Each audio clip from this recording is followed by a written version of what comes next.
Okay, part two. We're talking about the founder's philosophy. In this part, I want to talk about the left's philosophy. We touched on this a little bit um, on previous videos, but where do a lot of these crazy schemes come from? Progressivism, socialism, communism, utopianism, and what is all this stuff? Well, despite how the founding fathers felt, what they gleaned important, and what they wanted to do, the left in this country has decided to go a whole different route. They've decided to glom onto the philosophies of other people that the founding fathers rejected. In some cases, specifically rejected. So one has to ask, why would you go and learn and follow and be a disciple, if you will, of the thoughts and philosophies of people that were rejected by the founders of the country if you think you're some kind of an American? I say you can't be, but it's almost like you're purposely trying to undermine the country. You're purposely trying to foul things up, if you will. I I don't know. Oh, there's got to be a better way. We're smarter than the founders. We know more. It's narcissistic crap. You know, the people know better than the founders of the country, or people had they. It's been a couple hundred years. We can improve upon America. And what do they do? They go right back to the stuff that happened before the founding of America. Right back to the old, tired um, stuff, with the exception of communism and socialism, which of course came after the founding. But but even that has its roots in the philosophies that the left also gravitate towards. And uh, this also, their philosophies also go back to ancient Greek. And much of this started with Plato, as I mentioned in that video about America a year or so ago. Plato believed, or he didn't believe, but he wrote about the perfect society in a book he wrote, or in a writing, an essay of, I don't know what it would have been called The Republic, where he tried to explain his idea of a perfect society. Of course, this perfect society required indoctrination, complete control by the people in charge, which were called philosopher kings. It had caste systems, which meant people had to stick to their way of life, and they had no mobility up or down.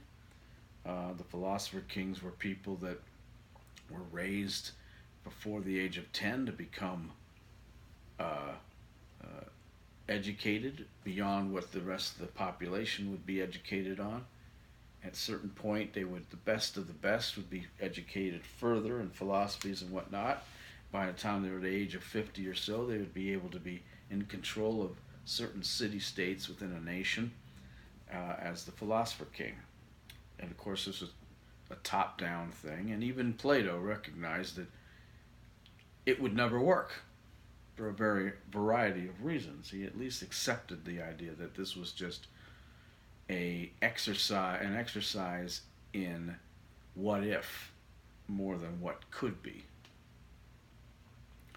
As he understood that it had a flaw, and the flaw was the same flaw that each of his predecessors who tried or strove to build upon the perfect society did not recognize, and that is the nature of man.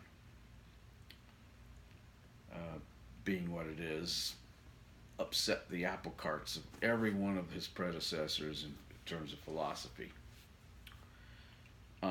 We skip ahead from Plato to a dude named Thomas More, who lived during the time of Charles the First, or Henry the Eighth, maybe it was, whatever, forget. Anyway, he wrote a book called Utopia, which is, he coined the phrase utopia. Thomas More, it's argued he may have been writing it tongue in cheek, but it did its damage, whatever his thinking was. The book Utopia was basically about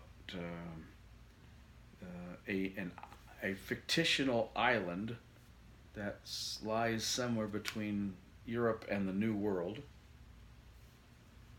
that was run by King Utopa or something to that effect, Utopus.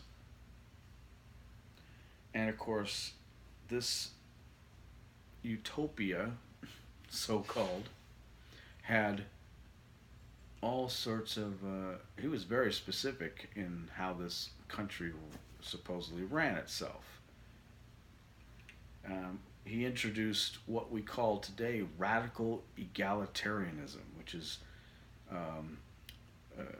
extreme equality, meaning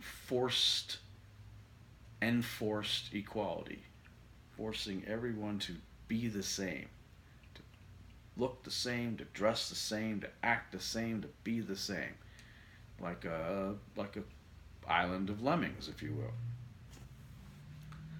That but despite this enforced sameness, there were still the people in charge, and the people with no power, and the people in charge could do whatever the hell they wanted to.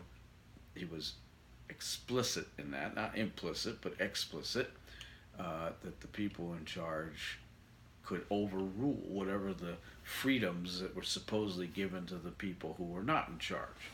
And of course, it is clear that if somebody has the ability to overrule you, they basically rule over you.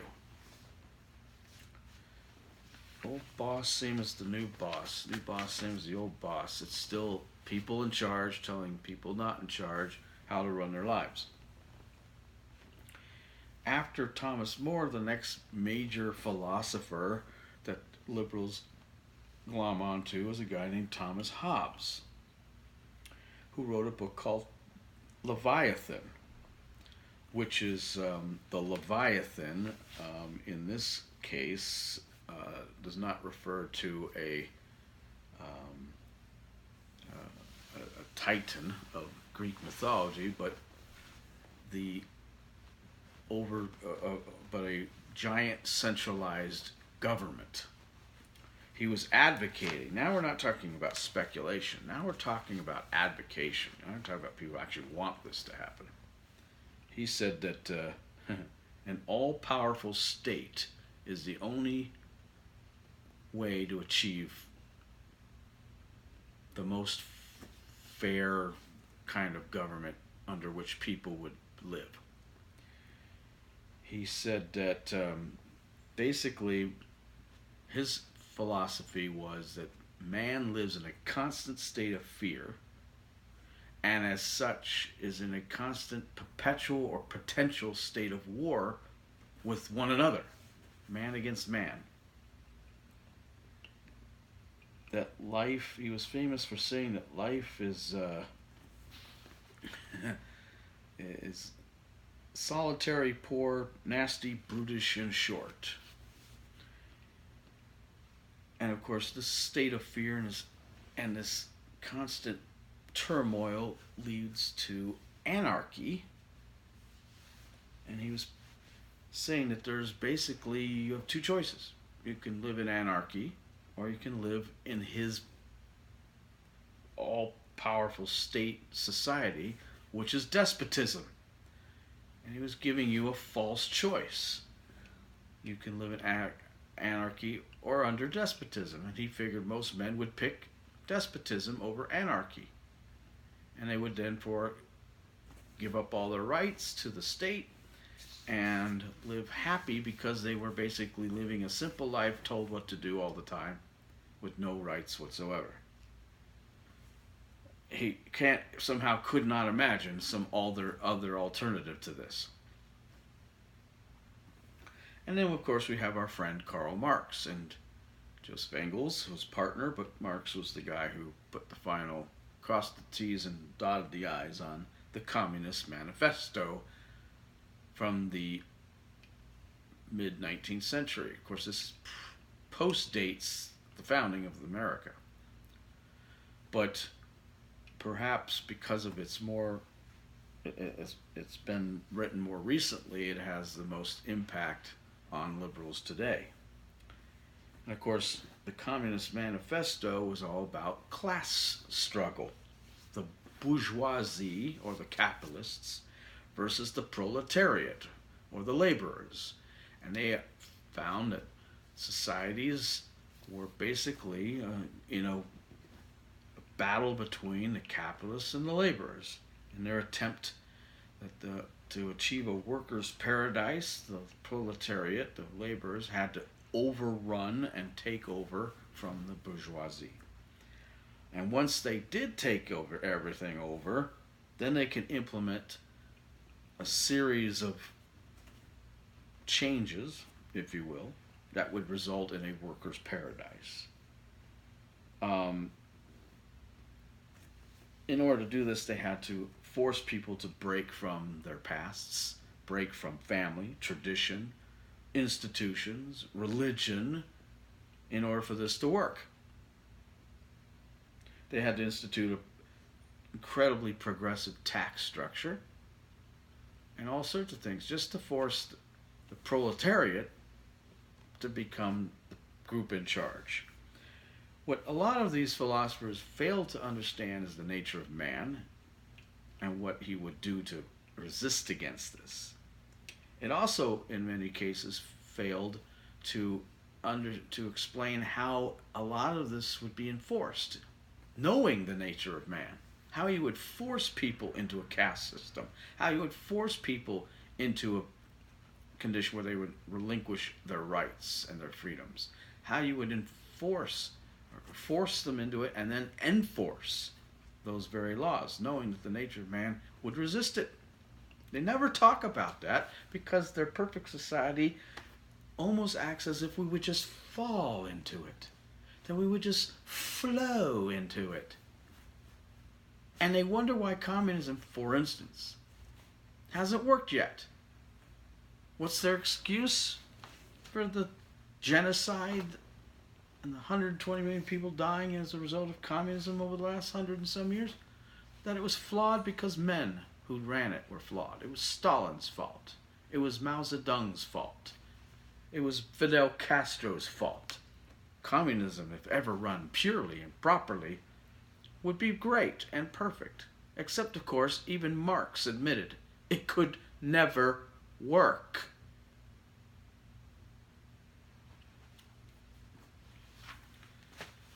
But that doesn't stop our liberal friends from taking Plato and More and Hobbes and Marx and a number of others to heart and try to experiment with all of this utopianism and perfect societies and workers' paradises, achieving perfection. And they do it through social engineering. They've done it through the slippery slope. They've done it through a whole host of tricky little clever ways to try to augment America, because apparently America is so freaking flawed that it had to go into this direction. But of course, these people are mistaken. Now, what they don't apparently know is what and why and how America was founded, by whom and under what conditions and under what philosophies it was founded. Now, the American founders that had the most impact on the Constitution, the Declaration, and basically the whole structure of the United States were James Madison, Thomas Jefferson, Alexander Hamilton, Benjamin Franklin, John Adams, and Thomas Paine, for various reasons and different reasons. Some of them were Federalists, some of them were Anti-Federalists, but they all had an understanding, and there's a number of others, don't get me wrong. They all had an understanding of history and philosophy. They were all educated men, classically educated. It wasn't by accident that they chose their philosophers and their ideas and the way to construct the country and build it into what it is. It's not by accident that they chose to turn America or create America into and have certain elements in the Constitution and in our laws and whatnot. It was because they knew their philosophers and they knew their history, and they had a common belief, an idea that there was maybe an experiment that had yet to be touched on, that there was a type of government that had yet to be actually put into place, that all the previous governments out there, experiments if you will, had been in some ways a failure to address man's nature, the natural state of man being free, and to give men the best chance of being free and happy. It hadn't yet occurred. They didn't have the terms of right and left back in those days, but all previous government styles had been left-wing. As I mentioned before, monarchies, oligarchies, theocracies, empires with an emperor, dictatorships, what have you.